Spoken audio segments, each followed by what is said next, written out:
नमस्कार। लघु पराशरी के अध्ययन क्रम में आज का यह वीडियो दशाफलाध्याय का श्लोक संख्या 1 और 2 का है।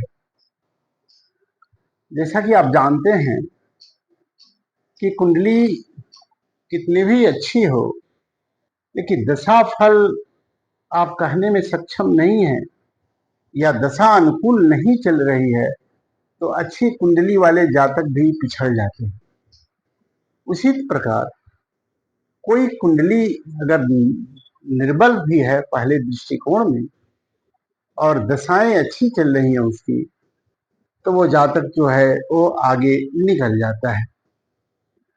हमने लघु पराशरी का श्लोकों का जो पठन पाठन का ये क्रम शुरू किया, ये थोड़ा कठिन है क्योंकि आजकल इसमें किसी की रुचि नहीं है। सब लोग हिंदी के ग्रंथों को पढ़ लेते हैं, अंग्रेजी के ग्रंथों को पढ़ लेते हैं।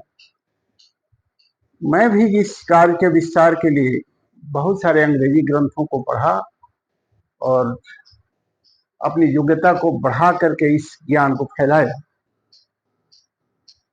आइए देखते हैं पहले श्लोक।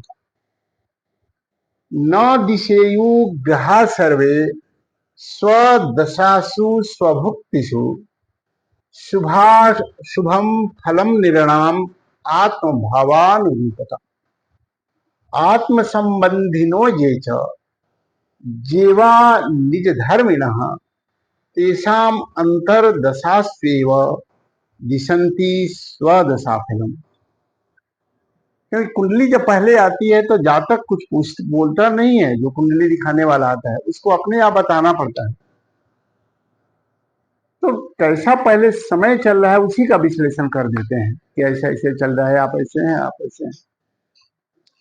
तो ये कह रहा है कि सभी ग्रह न दिशे वो ग्रहात सर्वे, सभी ग्रह अपनी दशा और अपनी अंतर्दशा में शुभ और अशुभ फल आत्म भावानुरूप नहीं देते हैं, फल नहीं करते हैं।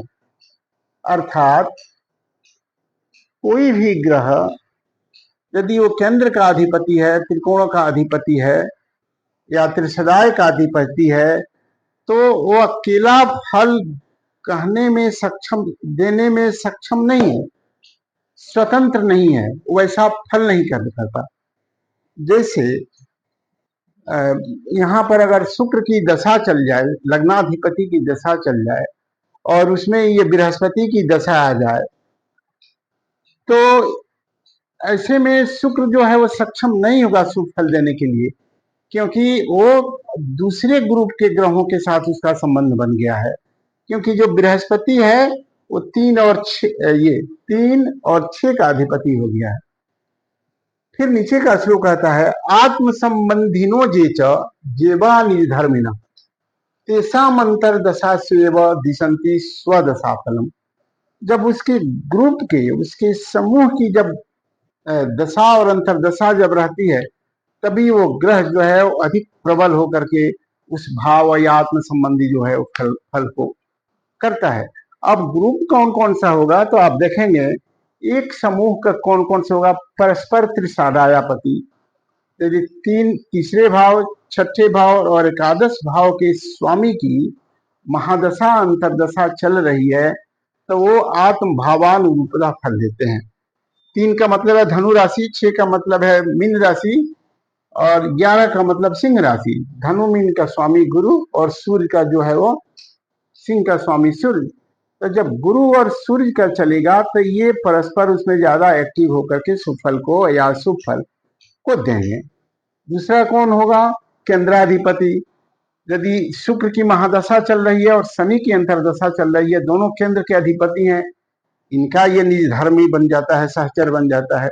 तो ऐसे में शुक्र और शनि जो है शुभ और अशुभ फल करेंगे। उसी तरह से देखेंगे आप परस्पर त्रिकोणाधिपति, जैसे शनि की महादशा हो और यहाँ बुध की अंतर्दशा हो तो ये भी शुभ फल देने वाला हो जाएगा।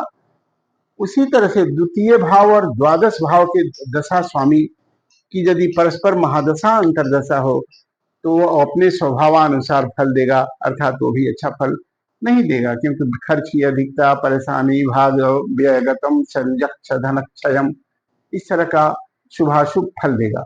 उसी तरह से 6, 8, 12 के अधिपति का परस्पर दशा हो, यानी विपरीत जब दशा होगी, जैसे मान लीजिए कि किसी की मार्केश की दशा चल रही है, वृश्चिक लग्न है, शुक्र की दशा चल रही है, उसमें अच्छे ग्रह की अगर अंतर्दशा भी आ जाए तो बहुत अच्छा फल वो नहीं दे पाएगा, क्योंकि जो पहले नंबर पर जो महादशा है वो प्रतिकूल है, अनुकूल नहीं है। इसलिए जब जब दोनों अनुकूलता हो तो ज्यादा शुभ फल मिलेगा, दोनों प्रतिकूल हो तब ज्यादा अशुभ फल मिलेगा, एक अनुकूल हो एक प्रतिकूल हो तो ज्योतिषी को अपने विवेक से अनुकूल और प्रतिकूल फल का विवेचन करना चाहिए। मैं जो जो समझता हूँ कि आज का श्लोक का यही भावार्थ है और यही इसी को मैं अनुपालन भी करता हूँ।